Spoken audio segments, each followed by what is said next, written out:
한 장례식장에 현직 대통령 부부가 방문을 합니다. 그리고 정재계 유명한 인사들이 하나씩 찾아와 조문을 하게 됩니다. 그리고 이 소식을 들었던 많은 시민들이 와서 함께 울어줍니다. 누구의 죽음이라고 생각하십니까? 우리는 쉽게 생각할 때, 유명한 정치인이 죽었나 보다, 혹은 대단한 인기 스타가 죽었나 보다 생각할 겁니다. 그러나 우리의 예상을 완전히 빗나갑니다.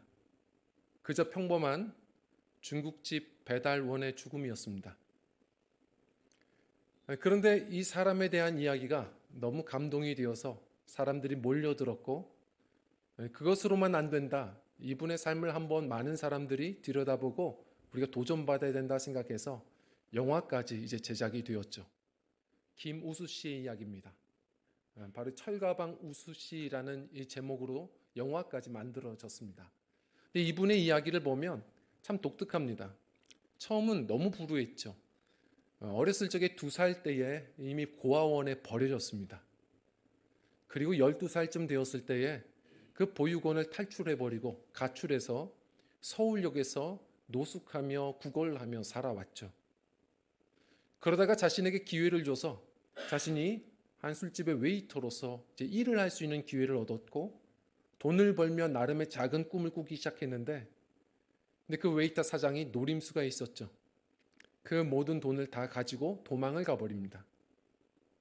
이 사회에 대한 분노가 그때 마음속 깊은 곳에서부터 터져 나와서 살 이유가 없다 싶어 온몸에 기름을 바르고, 그리고 한 상점에 들어가 이 분신을 시도하죠. 그래서 오히려 방화범으로 체포되고 감옥 신세가 되어버립니다. 참 풀리지 않고 인생에 답이 없어 보였고 절망 가득했는데, 그 교도소에서 할 일 없어 한번 읽었던 한 잡지에서 갑자기 가슴이 뛰는 그런 대목을 읽게 되었습니다.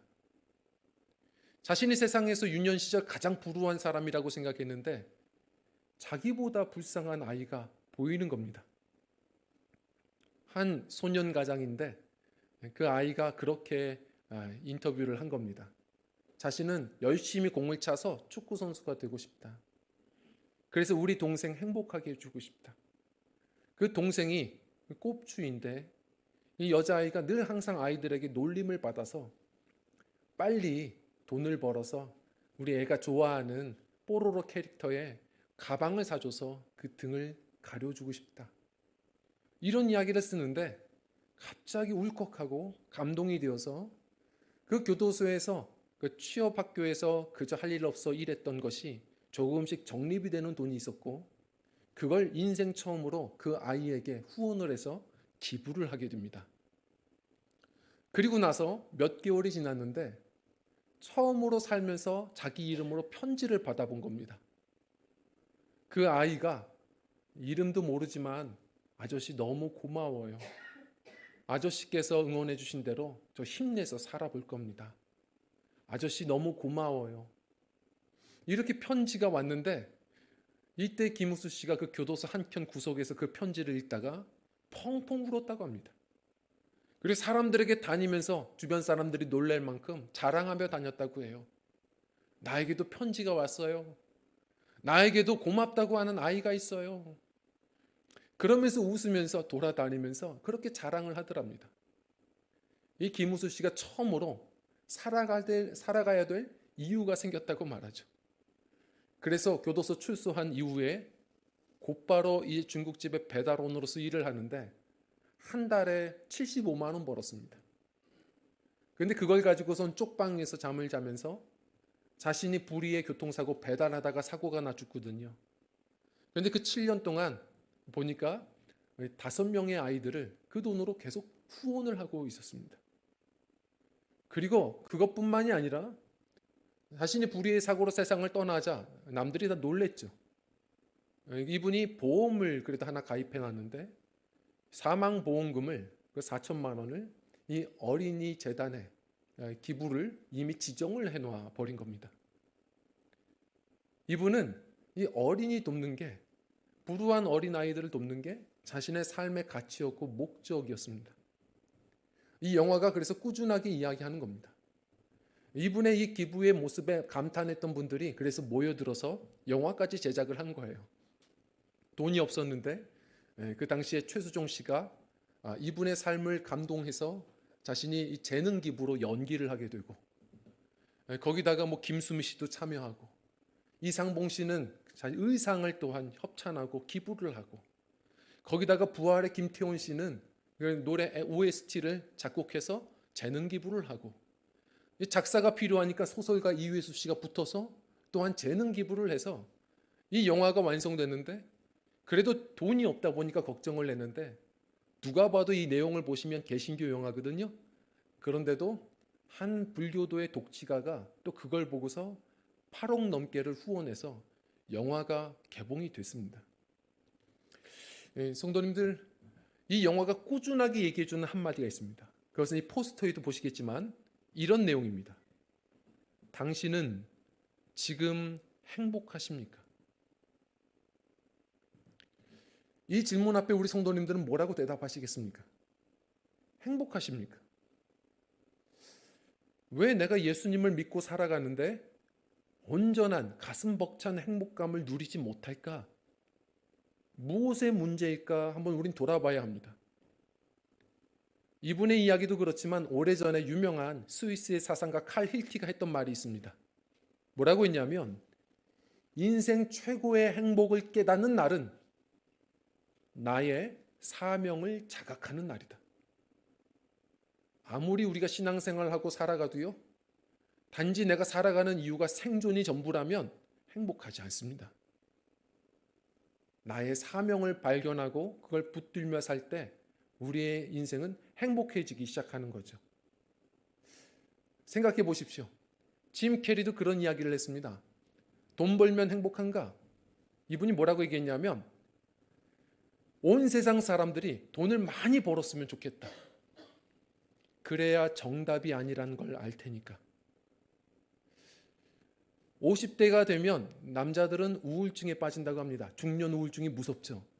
그 이유는 50대가 되면 가장 많은 것을 벌고 가장 높은 자리에 오르고 가장 많은 인맥을 갖출 때인데, 왜 갑자기 우리 인생에 허무함과 우울감이 찾아오는가? 그때 한번 생각한다는 겁니다.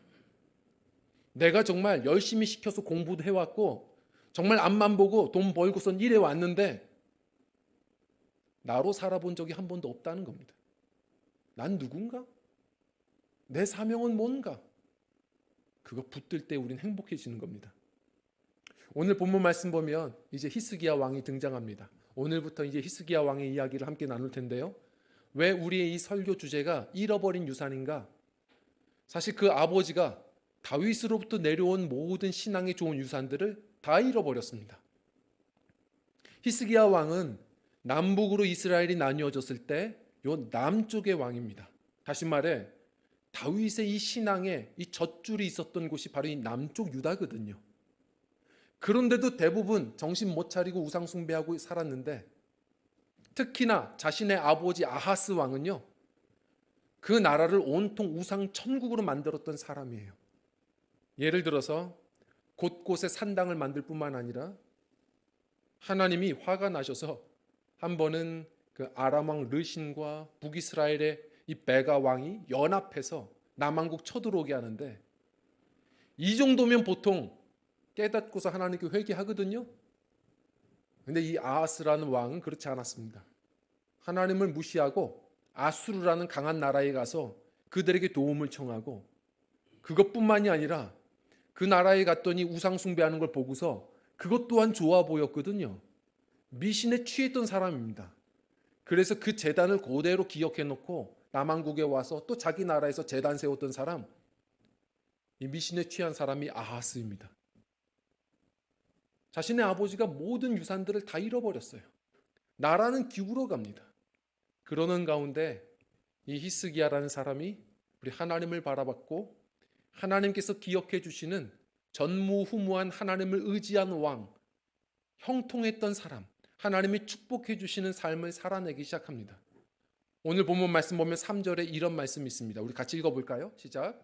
히스기야가 그의 조상 다윗의 모든 행위와 같이 여호와께서 보시기에 정직하게 행하여, 아멘.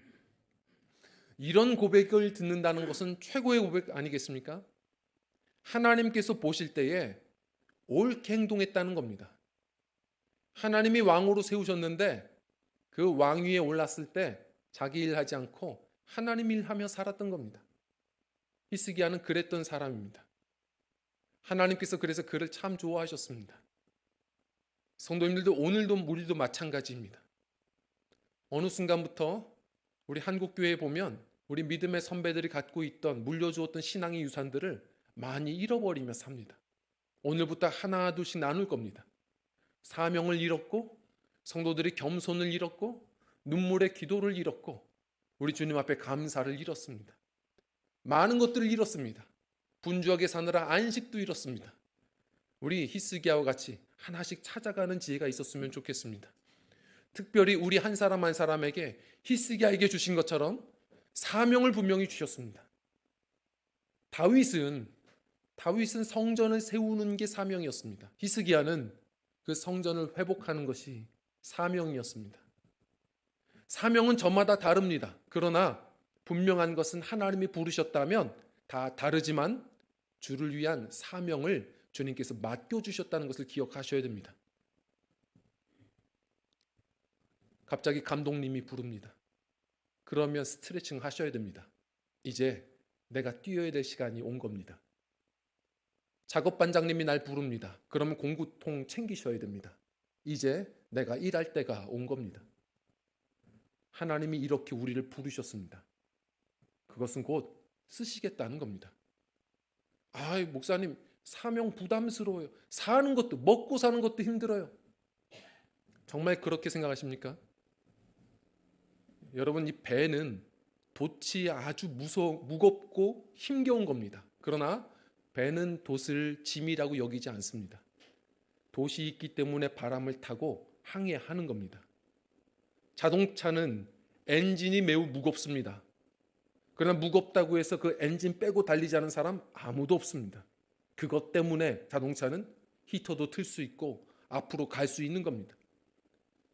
비행기는 날개가 압도적입니다. 그런데 그 날개를 짐이라고 말하는 사람 아무도 없습니다. 차라리 승객 좌석을 좁히지 날개를 좁히지 않습니다. 그 날개를 통해서 비행기는 나는 겁니다. 우리도 마찬가지입니다. 사명은 때로는 들으면 부담스럽습니다. 먹고 사는 것도 힘든데 무슨 사명이야? 우린 그렇게 생각할 때도 있습니다. 그러나 그 사명을 가진 자들이 행복한 겁니다. 사명이 있기에 살아가야 될 이유와 목적도 있는 겁니다.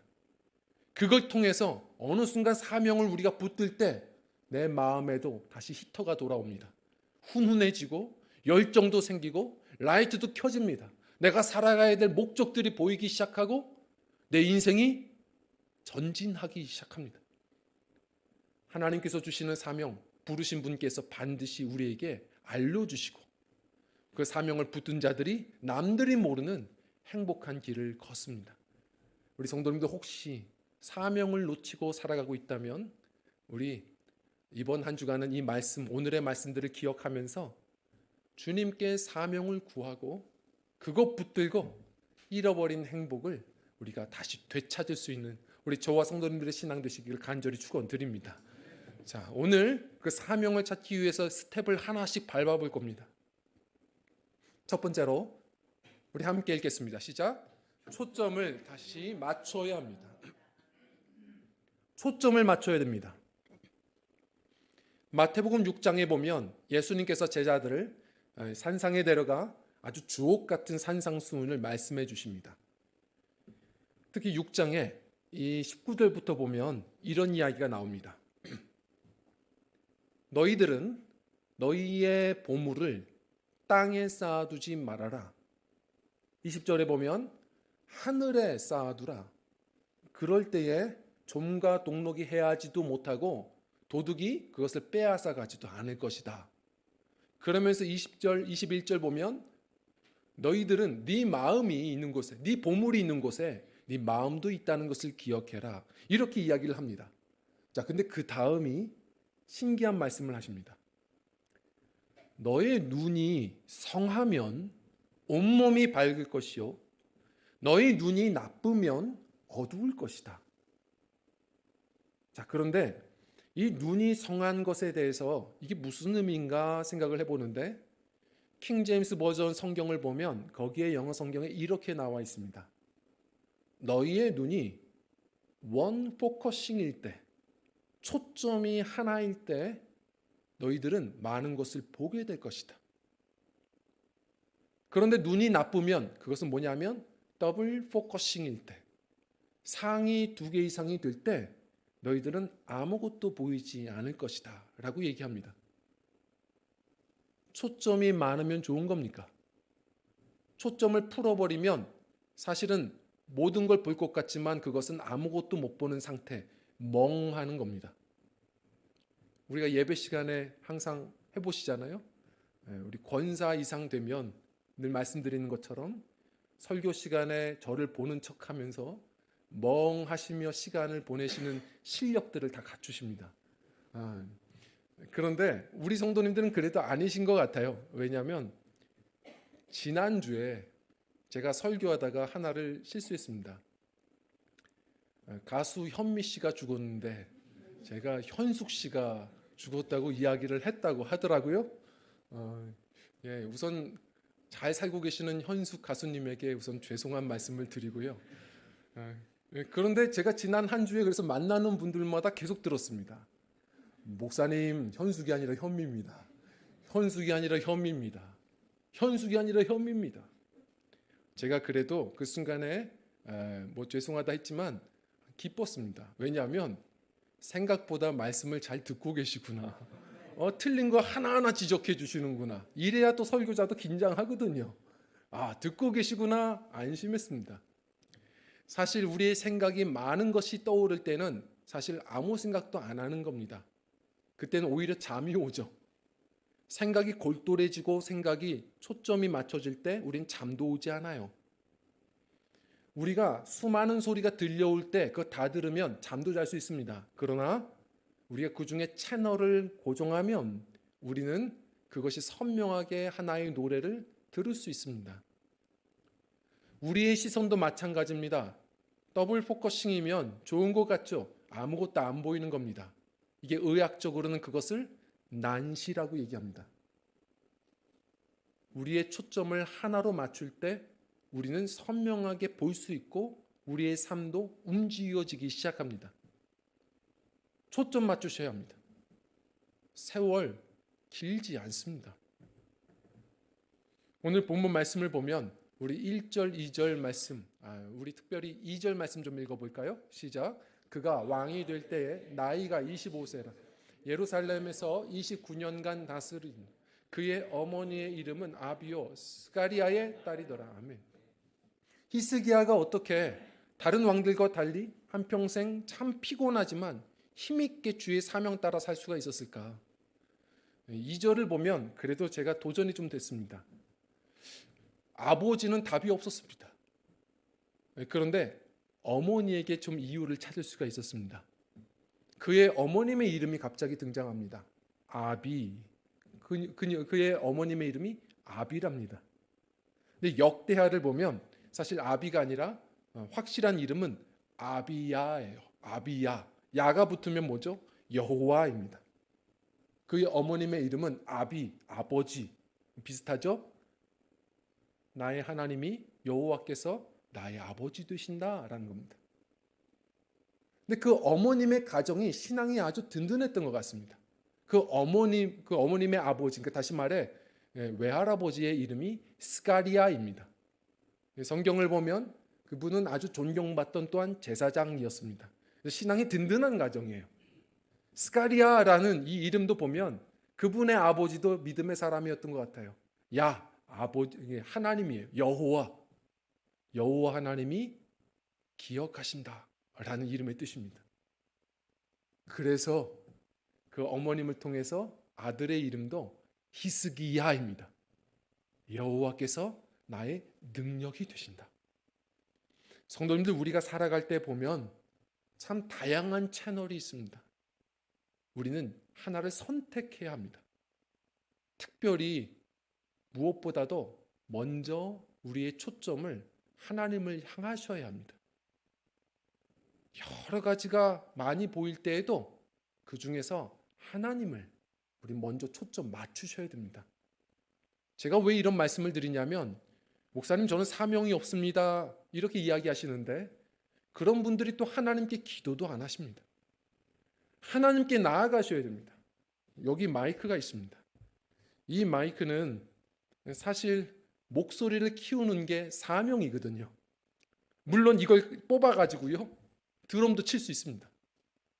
뭐 이것 가지고선 지금 밑에 3층 내려가서 저는 뭐 이게 메뚜기처럼 이렇게 할 수 있어요. 이걸로도 다양한 거 할 수 있습니다. 그런데 이게 가장 존귀하게 사용되는 것은 목소리를 키우는 일인 거죠. 성도님들, 나의 이 한평생의 삶의 가장 존귀한 사용처는 나를 만드신 분이, 나를 부르신 분이 아시는 겁니다. 그 주님께 나아갈 때 살 수 있습니다.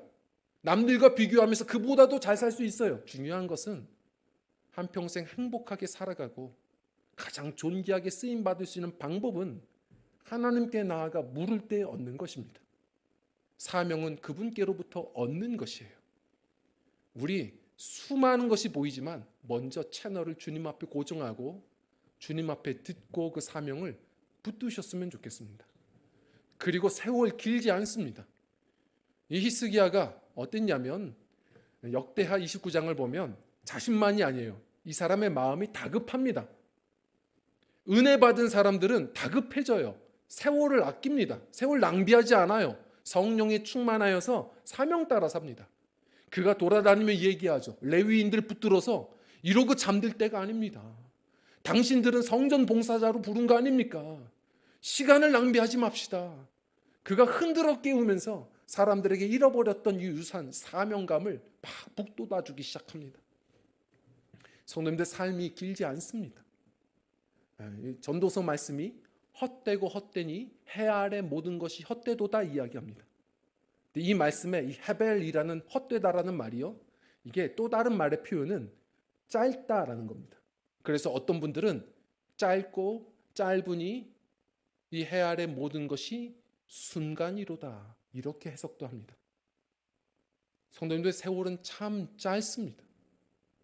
하고 싶은 일 많으시죠? 그러나 다 할 수 없습니다. 우리는 선택해야 합니다. 우리 하나님 아버지를 바라보고 그분과 함께 우리에게 맡겨주신 사명을 붙들며 살아가는 사람들이 우리 후회함이 없는 많은 열매 거두는 지혜로운 신앙들이라 믿습니다. 우리 주님 앞에 나아가 우리 사명을 구하고 주님과 함께 그 사명 붙들며 살아가는 신앙들 되시기를 소망합니다. 그리고 두 번째로는요, 우리 함께 읽겠습니다. 시작. 내 안에 우상을 깨뜨려야 합니다. 아멘. 우리 말씀을 좀 읽어볼까요? 4절 말씀 읽어보겠습니다. 시작. 그가 여러 산당들을 제거하며 주상을 깨뜨리며 아세라 목상을 찍으며 모세가 만들었던 놋뱀을 이스라엘 자손이 이때까지 향하여 분향함으로 그것을 부수고 느우스단이라 일컬었더라. 아멘. 히스기야가 마음에 이 불이 왔습니다. 이 사명감 가지고서 우상들을 하나씩 하나씩 깨뜨리기 시작합니다. 산당들을 제거합니다. 하나님이 기뻐하셨죠. 자, 그런데 거기서 멈추지 않아요. 느후스단, 이 느후스단까지도 그가 깨뜨려 버립니다. 이 느후스단이 뭡니까? 이 느후스단이 뭐냐면, 오래전에 그의 조상들이 출애굽하여 광야로 행진할 때에 그 광야에서 모두가 다 불평원망하다가 불뱀에 물린 사건이 있었습니다. 불뱀에 물려서 다 죽어갈 때 하나님께서는 예수 그리스도의 십자가를 예표하면서 그들의 믿음을 테스트하셨죠. 모세에게 시켜서 이 지팡이 위에다가 놋뱀을 녹여 만들어서 그걸 바라보는 자들은 산다라고 선포하게 하셨습니다. 그래서 믿고 바라본 자들이 정말 기적적으로 살았습니다. 자, 그러면 감사해야죠. 하나님께 나아가야죠. 주님 평생 예배하며 살아야죠. 덤으로 사는 인생 아닙니까? 하나님만이 참된 하나님이시구나 깨달았으면 그분 예배해야죠. 근데 문제는 사람이 그렇습니다. 어느 순간 가나안에 도착해 보니까 사람들이 우상 숭배에 빠지기 시작하는데, 그러다 보니 이것도 믿고 싶어진 겁니다. 우리 조상들을 치유해 준 건 하나님 보지 않고 이 누우스단이, 요 노뱀이 참 영험하더라. 이것이 능력이 있더라. 그래서 이 사람들이 이걸 가지고 또한 제사를 하기 시작합니다. 사람이 그렇습니다. 우상숭배는 그렇게도 찾아오는 겁니다. 피터 윌슨이라는 목사님이 언젠가 뭐라고 얘기했냐면, 오늘 이 시대는 저는 우상숭배 안 하는데요, 겉으로 보이는 우상숭배보다 훨씬 심각한 게 우리 안에 스물스물 찾아와 우리 마음 안에 들어앉은 내면의 우상숭배가 더 무섭다고 말했습니다. 우리 안에 신앙생활 지금 하고 있더라도요, 자꾸 내면을 돌아보지 않으시면, 내면을 개혁하지 않으면 우리의 삶도 바뀌지 않습니다. 내 안에 언제부턴가 우상숭배가, 우상이 찾아와 있을지도 모릅니다. 예를 들어 이런 겁니다. 하나님께서 우리 가정에 축복해 주셔서 자녀를 선물해 주셨습니다. 자, 하나님을 예배하고 믿음으로 잘 양육해야 되는데 어느 순간 그게 느우수단입니다. 어느 순간 자녀가 나의 하나님이 되었습니다. 하나님의 말씀에 순종은 하지 않는데 자녀의 말은, 손주의 말은 하나님의 말씀처럼 들려옵니다. 내가 요즘 듣고 있는 즐거워하는 그 소리가 내 우상입니다. 예를 들어서 하나님께서 내 인생 가운데 축복해 주셔서 어떤 생업을, 사업을 주셨습니다. 감사해야 되고 주의 소명 따라 살면 좋은데 어느 순간 그 사업이 내 우상이 되었습니다. 돈이 우상이 됩니다. 그러면서 어느 순간 그 돈 때문에 예배가, 기도의 시간이, 우리 신앙이 자꾸 까먹어집니다. 이게 보이지 않는 아주 무서운 우상입니다. 고대의 우상은 다른 게 아닙니다. 그 예배부터 모든 것이 다 자신의 정욕 쾌락이에요. 이게 바알과 아세라입니다. 성도님들, 이것이 우리 마음속 안에 얼마나 많이 들어오는지 모릅니다. 그래서 그러다 보니까 주님의 말씀이 들려오지도 않은 겁니다. 예배는 드리는데 겉으로 볼 때는 내가 예배 10년 차이고 내가 집사, 권사, 장로인데 그래서 괜찮은 줄 아는데 우리 속은 순간순간마다 우상이 들어앉습니다. 이거 깨뜨려야 합니다. 내 안에 초가집을 깨 부수어야 하나님의 성이 세워지기 시작합니다. 내 안에 우상을 깨뜨려야 주님의 말씀이, 내 인생의 사명이 다시 찾아오기 시작합니다. 제가 얼마 전에 그 부산에 갔을 때 택시를 한번 타고 가게 되었습니다. 근데 택시를 타서 목적지까지 가는데 이 기사분께서 계속해서 저를 힐끗힐끗 보면서 처음부터 도착하는 데까지 칭찬을 계속 해주십니다. 근데 처음에는 저는 또 그걸 믿고 즐겼습니다. 근데 이 정도 칭찬해 주는 건 아닌 것 같거든요. 제가 봐도 이건 좀 아닌 것 같아요. 그런데 가만히 듣다 보니까 향기가 느껴지죠. 저도 전문가거든요. 아무래도 목사님의 향기가 좀 느껴집니다. 그래서 이 말씀을 드렸어요. 교회 다니시죠? 그랬더니 어떻게 하셨어요? 그러신 것 같아요. 저도 좀 전문가입니다. 그래서 혹시 목사님이세요? 그랬더니 아니에요. 저는 목사님은 아니고 제가 교회에서는 장로이고요. 그리고 신학교에서 신학생들을 가르치는 교수입니다. 제가 놀랐어요. 근데 보니까 또 나름의 유명한 신학대학에 또 유명한 교수님이신 거예요.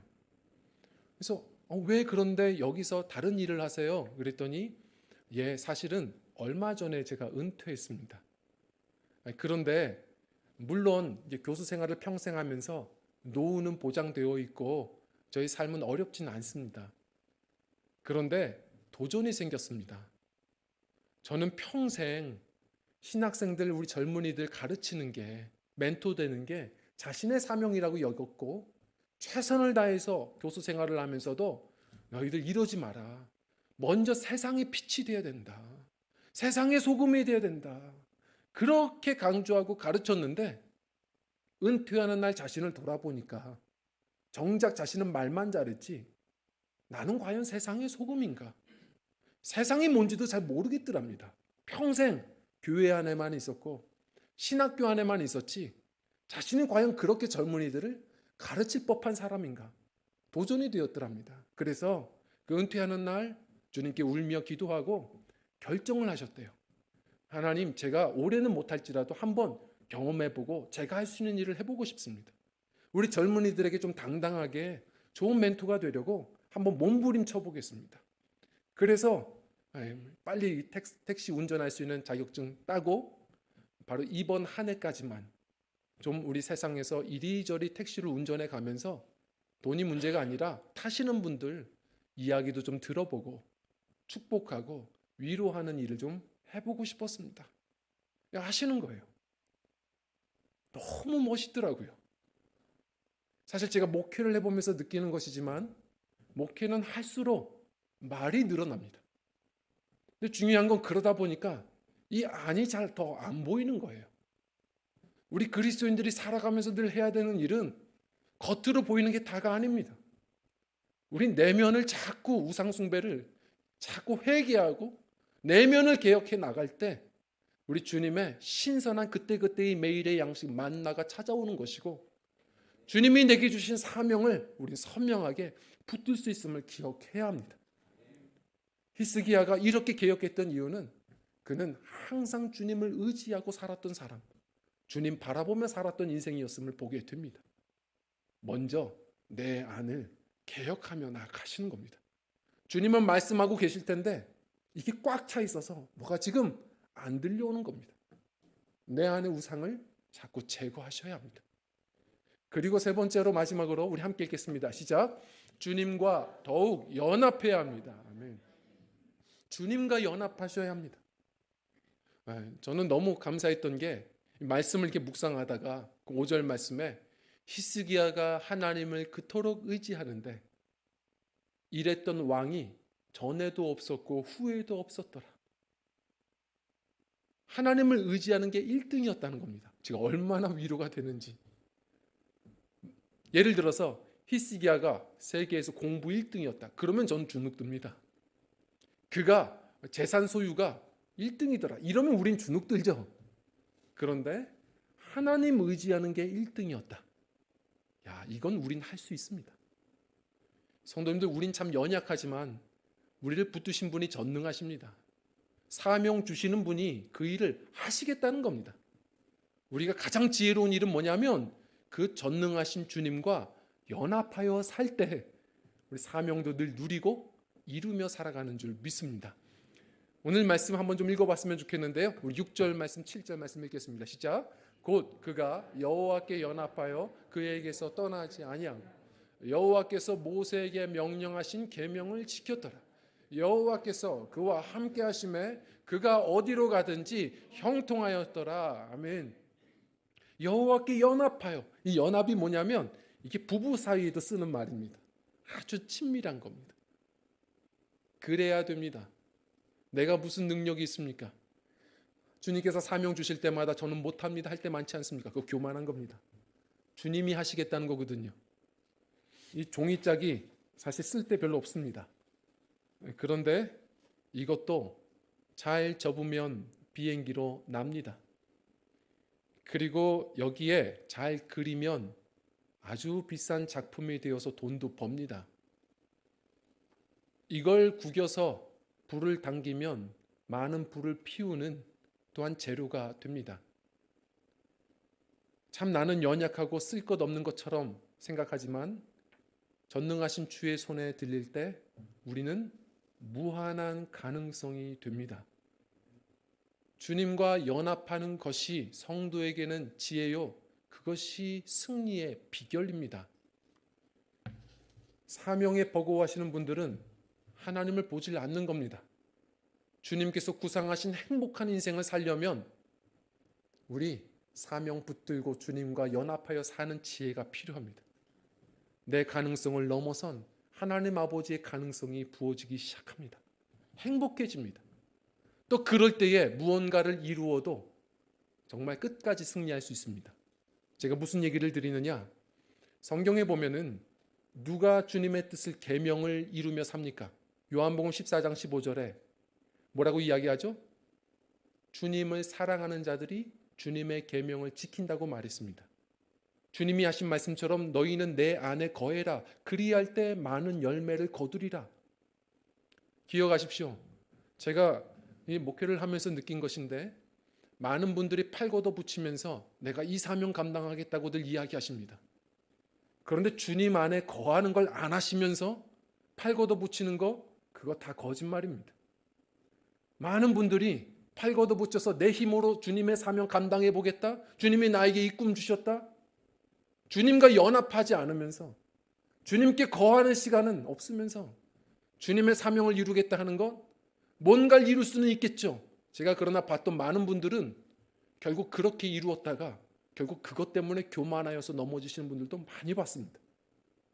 주님과 연합할 때 우리는 늘 주님이 주시는 마음으로 겸손해지고 주님과 연합할 때 주님이 주신 지혜로 주님께서 바라시는 뜻하시는 일들을 찾아 이뤄가며 살아가는 것을 보게 됩니다.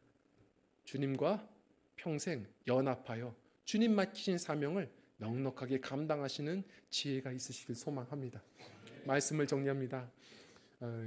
사실 그 윤학열 감독이 이 김우수 씨를 이야기를 듣고 장례식에 참여했다가 그분이 살아온 그 작은 쪽방촌에 그분에 대한 이야기를 영화로 제작하기를 결심하면서 그 삶의 터전에 한번 바로 들어가게 되는데 살아가는 흔적들이 고스란히 있더래요.